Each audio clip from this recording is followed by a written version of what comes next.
हाय मैं रवि के बिंदास बोल में आपका स्वागत है। देखिए, इस समय रामनगर नगर मंडल में जबरदस्त गहमा गहमी चल रही है चुनाव के मद्देनजर, और हम बैठे हैं इस समय गांव में। तो गांव से आपको बताने वाले हैं यहाँ की चर्चाएं।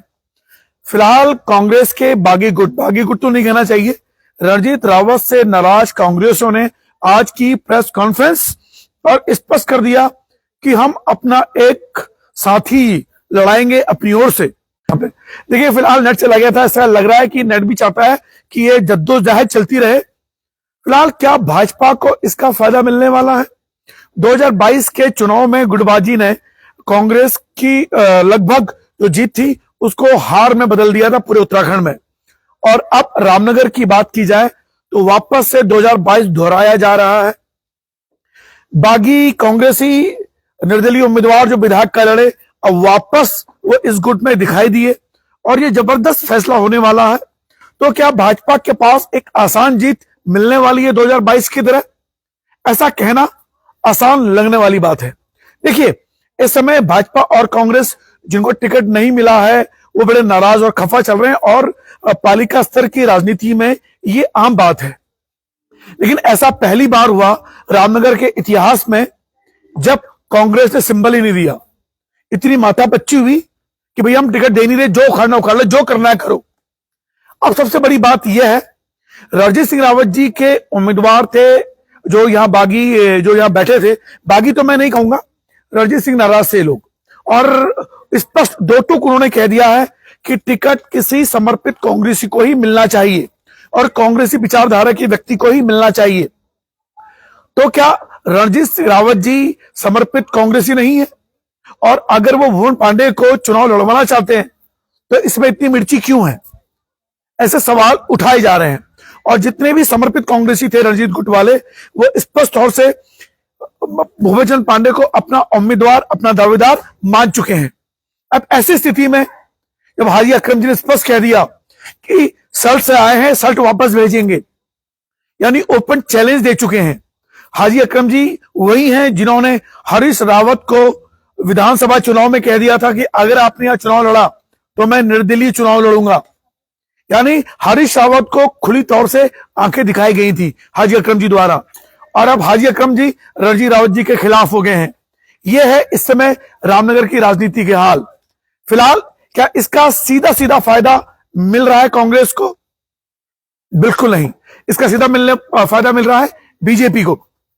अब देखिए, भारतीय जनता पार्टी के जो समर्पित कार्यकर्ता है, जो कैडर वोटर है, वो तो वोट निश्चित रूप से सिंबल को ही वोट डालेगा, यानी भाजपा की वोट डालेगा। लेकिन ऐसी स्थिति में जो कांग्रेस का कैडर वोटर है वो किसे वोट डाले, वो असमंजस में है।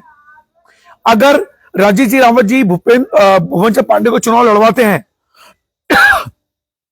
तो आधे कांग्रेसी जाएंगे भुवन पांडे जी की तरफ, और अगर हाजी अकरम जी चुनाव लड़ते हैं और वो संयुक्त चेहरा बनते हैं इस रणजीत रावत जी से नाराज गुट का, तो यानी एक तरह से कांग्रेस के दो उम्मीदवार यहां होने वाले हैं। अगर हाजी अकरम माफी चाहूंगा, अगर हाजी अकरम जी चुनाव लड़ते हैं तो उनका अपना एक कैडर वोटर है जो उनका सम्मान भी करता है, उनका आदर भी करता है। तो क्या ऐसी स्थिति में बहुत जबरदस्त खेल होने वाला है रामनगर में? ये आप तय करें। लेकिन वर्तमान में जो गुंजाइशें दिखाई दे रही हैं उससे ऐसा लग रहा है कि भाजपा के लिए ये जीत बहुत बहुत आसान हो गई है। और देखिए, इस समय जो सूचनाएं भी लेके आ रही हैं कि निशांत पपने जी, फैजुल हक, हाजी अकरम जी, कयूब जी, ये चारों मिले और इन्होंने आपस में बातें की हैं, और इन्होंने ये कहा कि हम में से जो चुनेंगे और एक कैंडिडेट हम अपना दे देंगे। लेकिन गौर करने वाली बात यह है कि अब्दुल कयूम भी चुनाव लड़ना चाहते हैं, हाजी अकरम जी भी चुनाव लड़ना चाहते हैं, निशांत पपने भी चुनाव लड़ना चाहते हैं, फैजुल हक भी चुनाव लड़ना चाहते हैं। तो रणजीत रावत से नाराज ये चारों लोग क्या एक नाम पर सहमति दर्ज करा पाएंगे? ये भी एक गंभीर सवाल है कांग्रेस के लिए। फिलहाल उत्तराखंड के रामनगर के इतिहास में ऐसा कभी नहीं हुआ कि सिंबल ना दिया हो, लेकिन पहली बार ऐसा हुआ है कि कांग्रेस ने कहा भैया सिंबल नहीं दे रहे हैं। चूंकि निर्दलीय उम्मीदवार संजय नेगी जो चुनाव लड़े थे इस गुट के साथ दिखाई दिए हैं, जो अपने आप में यह तस्वीर पेश कर रहा है कि कांग्रेस बागी हो गई है रामनगर में। तो समर्पित सिपाही जो कांग्रेस के थे, उनकी नाराजगी रणजीत रावत को भुगतनी पड़ेगी, या रणजीत रावत 2022 में जो उनके साथ हरीश रावत ने किया, वो उसका बदला लेने के लिए हर हाल में भुवन चंद पांडे को खड़ा करेंगे, चाहे वो हारे या जीते। तो ये सीधे लक्ष्य हैं जिसमें बीजेपी की जीत आसान दिखाई दे रही है। तो ऐसा लग रहा है कि कायनात देखिए, इस समय जो हालात हैं मेरे गले के, वही हालात कांग्रेस के हो गए हैं। तो बीजेपी के भी कुछ बागी हो चुके हैं जिन्होंने नामांकन भरा है, लेकिन उनके लिए दुख खबरी हो सकती है, क्योंकि जो कैडर वोटर है बीजेपी का, वो आंख बंद करके बीजेपी को ही वोट करेगा, भले उसके पास कोई भी नेता हो। फिलहाल मदन जोशी को चूंकि भाजपा का सिंबल मिल चुका है और कल वो नामांकन भरने जा रहे हैं, तो भाजपा का कैडर वोटर तो 101% मदन जोशी के साथ है। लेकिन कांग्रेस का कैडर वोटर किसके साथ जाएगा? क्या बिना सिंबल के वो वोट कर पाएंगे? अगर हाजी अकरम जी को दावा में नहीं लाते हैं ये चारों लोग, तो ऐसी स्थिति में क्या हाजी अकरम जी मान जाएंगे? मुझे नहीं लगता। यानी हाजी अकरम जी निश्चित रूप से चुनाव लड़ने जा रहे हैं, और उन्होंने ये कह भी दिया है कि मैंने नामांकन पत्र खरीद लिया है।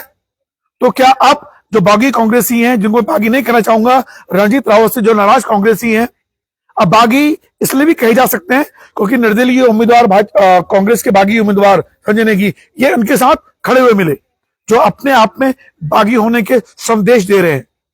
कुल मिला के भाजपा की जीत लगभग पक्की हो गई है, इस और जो आज घटनाक्रम देखने को मिला है। फिलहाल शाम को एक विश्लेषण और लेके आएंगे, और यह लगभग रामनगर में तय हो चुका है कि भाजपा अब आसानी से जीतने जा रही है इस खेल को देखते हुए। लेकिन हाजी अकरम जी चुनाव अगर लड़े तब क्या होगा? क्या ये तीनों लोग हाजी अकरम जी का साथ देंगे?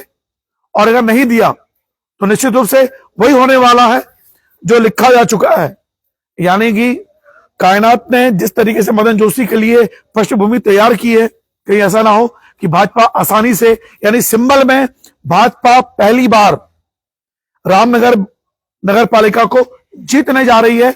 वर्तमान परिदृश्य में ऐसा ही लग रहा है।